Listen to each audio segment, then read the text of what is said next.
Hey, what's up, folks? It's your boy DJ81. Yeah, that's me right here. And bringing you a video, not a part of the regular Skins for Life show. Um, Taking a break from that for the moment. But I wanted to bring forth an attention to uh, the immersion factor as far as when you're dealing with a franchise mode, a dynasty mode, or anything thereof. Now, I don't have my thoughts organized, so if it seems like I'm jumping around, so be it.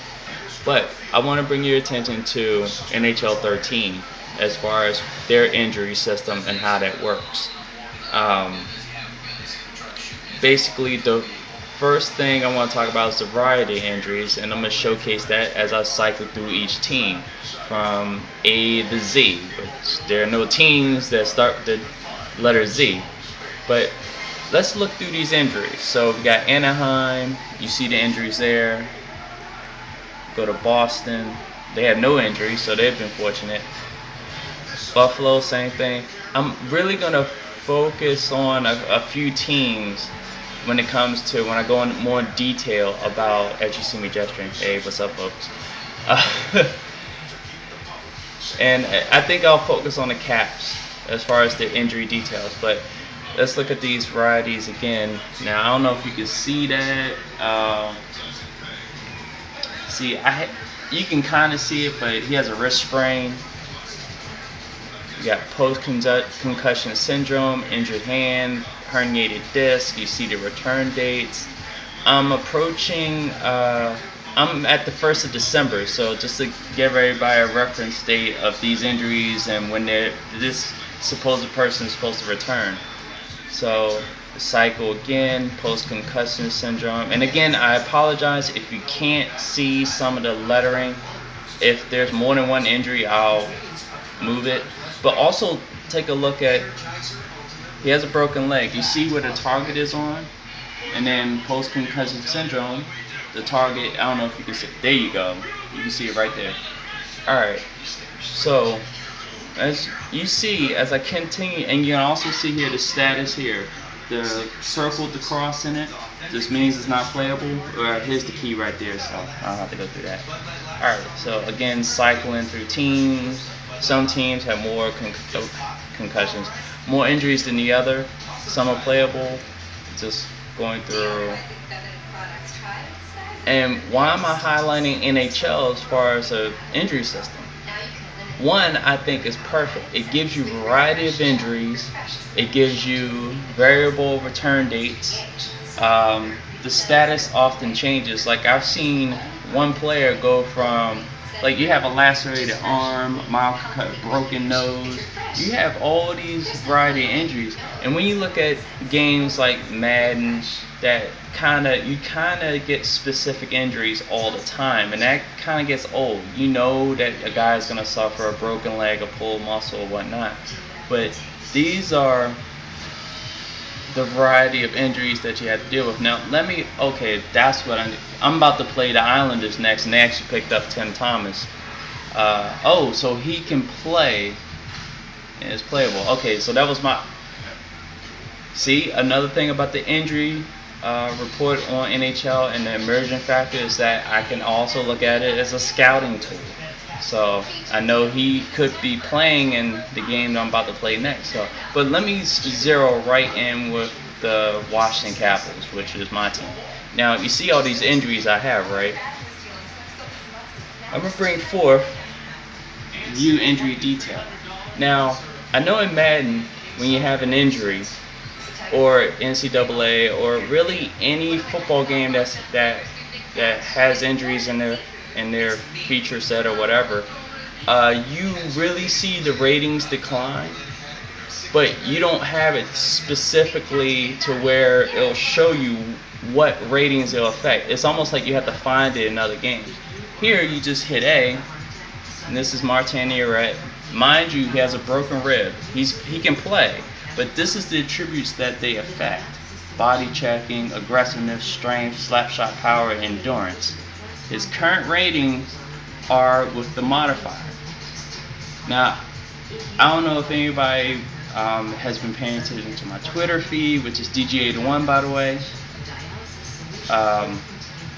I've talked about I've brought this up before. I know me and Sim F Ball, maybe Smitty have talked about it. So when it comes to this specific injury, and I'm gonna show you another player. Okay, MCL sprain. That's a common injury in the NFL. MCL sprain. You'll also see.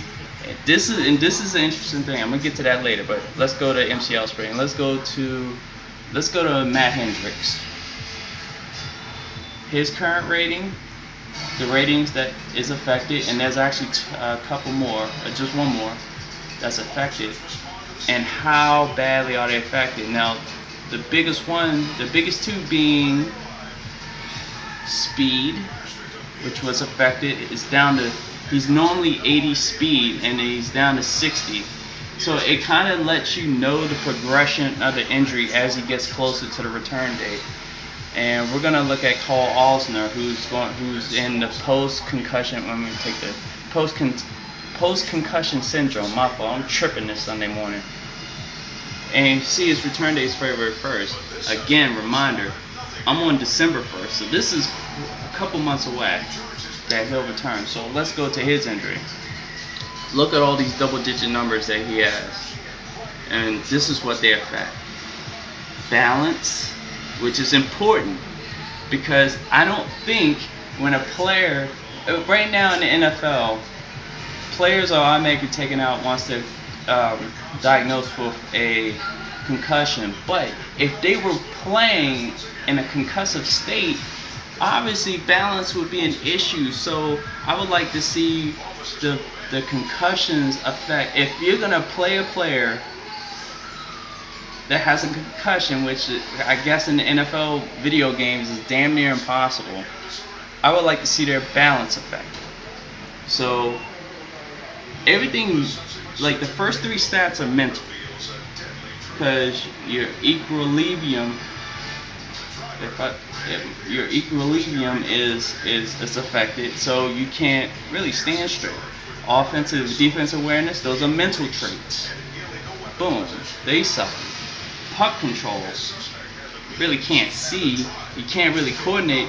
These are coordination stats attributes as well. And of course his agility is messed up, and his durability, because his focus is on trying to do, like, he's trying to focus more on the stuff that he normally doesn't have to think about, so that takes away, that makes a player, less durable. But yeah, just showing you guys basically how deep an injury system can get, and using NHL 13 as an example of a game that I think has the perfect injury system in place. I think, especially with the fact that EA Sports are starting to share technologies, I think they need to share similar features, and I believe that once they all start sharing everything else to a greater extent, then they will go ahead and, I would say, use this. I think it's perfect. I think you can go ahead and put this in Madden, you can put this in NCAA with the same exact thing, and I believe everybody would like it. So I guess, again, this is just my opinion. Obviously, there are probably others that say maybe, other sports games have had better injury systems, but to my knowledge, this one has to be the best. So, this is your boy DJ81 at the 9:18 mark, signing off. Peace.